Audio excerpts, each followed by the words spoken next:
Good afternoon, proletariat! Welcome to Turbo Tuesday.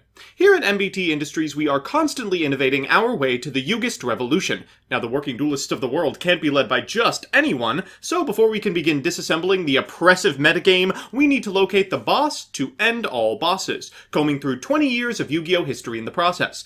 As always, we'll give any fledgling leader of the Vanguard a quick once-over, a chance to prove themselves, and a performance review that will determine if they'll be called back to the next round of interviews, or if they'll need some effect adjustment in our re-education facility. Today, on special recommendation from Comrade Ricape, we have METALHOLD, the moving blockade. Before we check out today's corporate stooge, however, a word about our sponsor. This video is sponsored by Yu-Gi-Oh! Pro Deck, the best online site for database searching, deck building, and strategy articles, all conveniently located at www.ygoprodeck.com. Now let's take a look at that resume.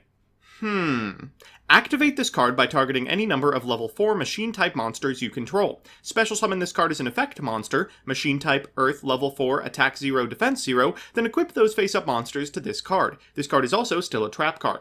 If summoned this way, this card gains attack equal to the combined attack of the monsters equipped to it by this effect. Monsters your opponent controls cannot target monsters you control for attacks, except this one. Also, your opponent cannot target monsters you control with card effects, except this one. Well, that's interesting. Obviously, the effect of the moving blockade itself isn't particularly exciting, outside of the lure, but like any good leftist leader, it's stronger when powered by the people, and more realistically, with a little bit of help from unions. The individual pieces of ABC make this literal union buster a veritable towers, with immunity from monster effects, spell effects, and trap effects. It's kind of like Masterpiece, if Masterpiece lost a Cosmic Cyclone.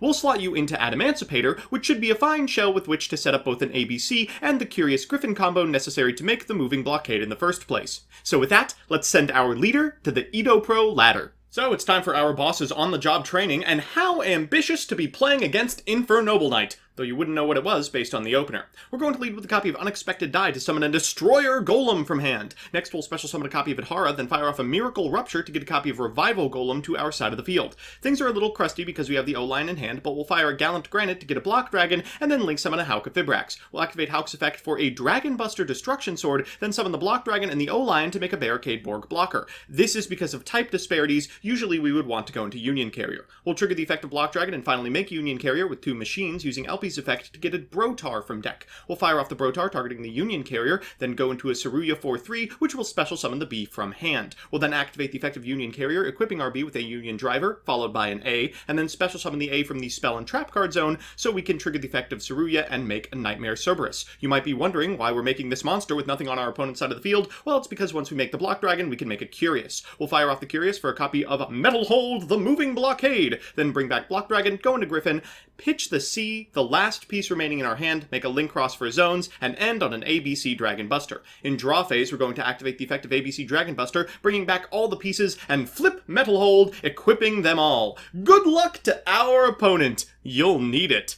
They're going to lead with a copy of Reinforcement of the Army. After that, they're going to normal summon a copy of Neo Space Connector, summoning an Aqua Dolphin from deck. They'll fire off the Dolphin, but ho-ho, fool! We only have high attack monsters in our hand. They'll go for an Isold, then activate Isold's effect, summoning from deck a copy of Secret 6. Oh, God. Every time you see a tuner, you know what's happening next.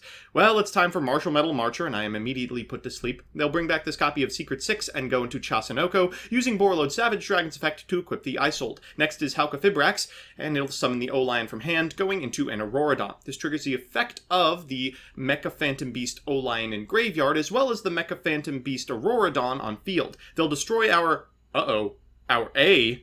Well, now our METALHOLD is less of a blockade and more of a piece of scrap metal. They're going to activate Durandal, and then activate Olivier's effect in hand, summoning itself, prompting a Herald of the Arclight, which will, after a Jet Synchron, turn into a Roland. Roland's effect will trigger, as will Fire Flint Ladies, allowing them to make a Charles, equipping it with the Olivier from Graveyard, and removing everything from our METALHOLD. Well, we're not technically dead here, but as they negate the Brotar, I realize that we are functionally dead.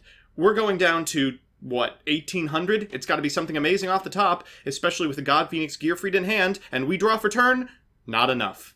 Well, we're back, and just how did our Soviet stronghold perform? Let's consult our super scientific metrics above. I'm giving this traded union a 3 in terms of consistency. We're obviously on a ridiculous combo, but you could easily slot this into any deck that incidentally makes ABC for a powerful post-Propelian boss. I'm giving Trotsky's Towers a 2 in terms of investment. We are certainly deep, but in a dedicated ABC build, this is just one more card in the thousands of hands that already end on Kaiba's grandchild. I'm giving this Grab an Enemy of Gorbachev a 1 in terms of payoff. It's a Towers.